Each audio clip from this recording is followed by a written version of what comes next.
I want to show you something that took us months to put together, and in the next 60 seconds, it could completely change how you approach one of the most underestimated tasks in the entire PTE exam. This is our Summarize Written Text guide for 2026, and I need to start with the thing on this guide that shocks students the most when they first see it.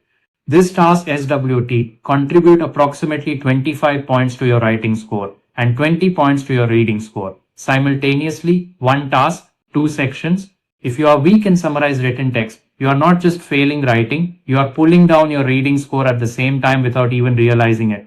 That is why students come to us saying their reading is weak, when the real problem was never reading at all. It was SWT failing repeatedly underneath. Now here is the trap that is catching thousands of students right now in 2026. You practice on mock software, you get 9 out of 9. You feel confident, you sit the real exam. Your score drops. Why? Because practice software rewards you for technically correct sentences. But the real PTE scoring system, especially after the August 2025 update, now has human oversight checking whether your summary looks like genuine synthesis or like copy paste with a full stop at the end. If your summary is just 3 sentences lifted directly from the passage and joined with a comma, a human reviewer sees it and it gets flagged. So what does a correct summarized written text response actually look like in 2026? Our guide gives you 2 techniques, and I want you to understand the difference between them because they are not interchangeable. Technique 1 is synthesis and rephrasing, the standard approach. You pick the key ideas from the passage, rephrase them slightly using your own wording, and combine them into one grammatical complex sentence. This gets you through the task cleanly. It is safe, it works.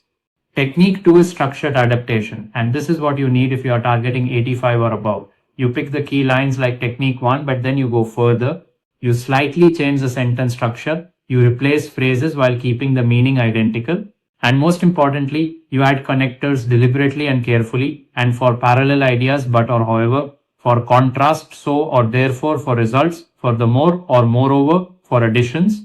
These connectors are not decoration. They show the examiner that you understood the logical relationship between ideas, not just their content. And here are the 2 rules from our guide that I want you to write on a sticky note and put on your wall right now. Rule 1. Never pick all your sentences from one place in the passage. A summary that pulls everything from the first paragraph tells the examiner you stopped reading after the introduction. Synthesis means drawing from multiple parts of the text. Rule 2. Never use connectors randomly. Students add however between 2 ideas that don't contrast or therefore between 2 ideas that have no cause and effect relationship. The human reviewer catches this immediately. Your connector must accurately reflect the logical link between your ideas or it actively hurts your score. And the answer rules are non-negotiable. Word count, 5 to 75 words.